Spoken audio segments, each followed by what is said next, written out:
Bonjour à tous, nouvelle vidéo, je viens de récupérer ma carte graphique donc je peux recommencer. Voici, c'est une vidéo sur les racines mésio-vestibulaires des molaires supérieures. Alors voilà le cas qu'on m'a envoyé. Difficulté pour le praticien qui l'adresse de trouver les racines, les canaux mésio-vestibulaires. Et voilà le scan du patient pré-op. Effectivement, on voit que c'est pas mal calcifié et je vais vous montrer aujourd'hui un peu comment j'analyse et ce que je vais chercher quand je traite la dent. Donc, vous allez voir en vidéo que j'ai trouvé le MV1, le MV2, a priori, ce qui ressemble à un MV2, et je vais continuer à chercher parce que je suis pas satisfait par rapport au scan que j'ai pris au préalable. Et je pense qu'il y a un MV3, même s'il est extrêmement calcifié, et on va voir pourquoi j'analyse la situation comme ça, et pourquoi je continue à chercher alors que on pourrait se satisfaire des MV1 et MV2.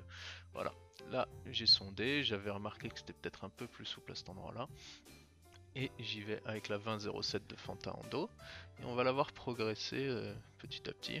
Bon, faut pas appuyer trop fort avec ces limes là, si elles travaillent pas, vous risquez de faire des perfos, mais en général, si il y a un canal même assez calcifié, elles vont réussir à progresser. Elles vont réussir à... On sent la petite sensation de vissage. Donc voilà, on progresse gentiment. C'est du 500 tours minute à 1 Newton 5. Et petit à petit, on avance.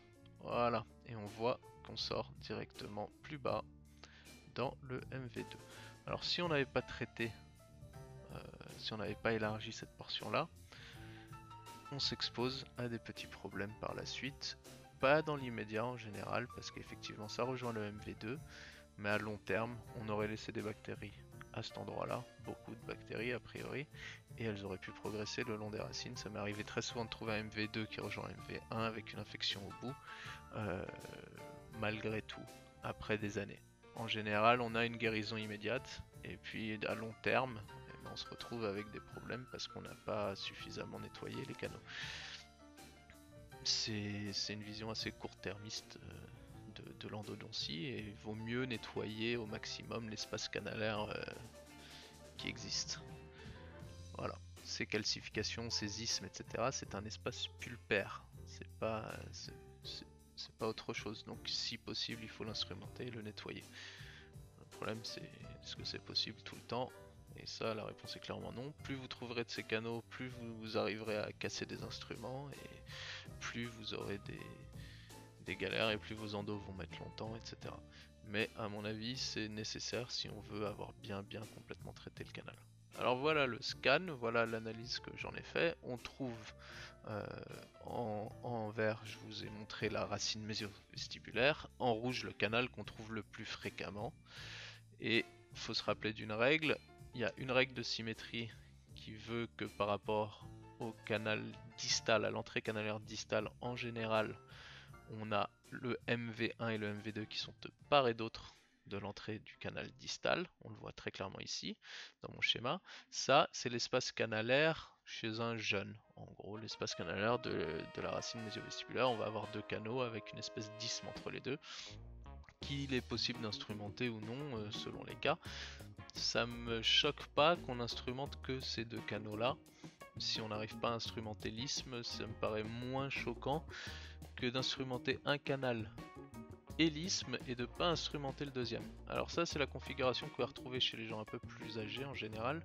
On se retrouve avec un canal, un isthme et un point qui en fait est le vrai MV2 dans l'histoire. L'autre on va l'appeler un MV1 bis si vous voulez plutôt que MV2, MV3 et le MV1 bis va rejoindre ou le MV2 ou le MV1. Mais on peut pas se satisfaire d'avoir trouvé que le MV1 ou que le MV1 bis. Parfois cet isthme il va jusqu'au petit point au bout et du coup ça peut amener de la confusion. Donc là c'est le MV1, en orange le MV1 bis et c'était la situation initiale de la vidéo. J'avais trouvé ces deux là. Mon MV1 bis, ce qu'on pensait être le MV2 était trop proche de mon MV1 pour respecter la règle de centrage des canaux dans une racine. Ça veut dire que j'étais trop excentré et on le voit ici, il me manquait un canal qui a priori j'allais chercher à cet endroit là au niveau du canal jaune qui lui est mon vrai MV2. Donc c'est important de pas confondre l'instrumentation d'un isthme et son élargissement avec un vrai canal. C'est pas un canal au sens propre du terme, à mon avis. C'est très rare que vous ayez trois vrais canaux indépendants. En général, ça va se rejoindre parce qu'en fait, il y en a un qui est l'instrumentation d'un isthme entre deux canaux. Voilà, donc ça c'est la racine de profil dans le science vestibulo-palatin. Et c'est assez caractéristique des racines de mésio-vestibulaires de molaire. Donc je vous ai surligné, je vous ai mis en vert son contour, et après le canal jaune qui, à mon avis, vu la tête de la lésion qui part bien en palatin, a une sortie latérale et probablement rejoint le MV1 en rouge.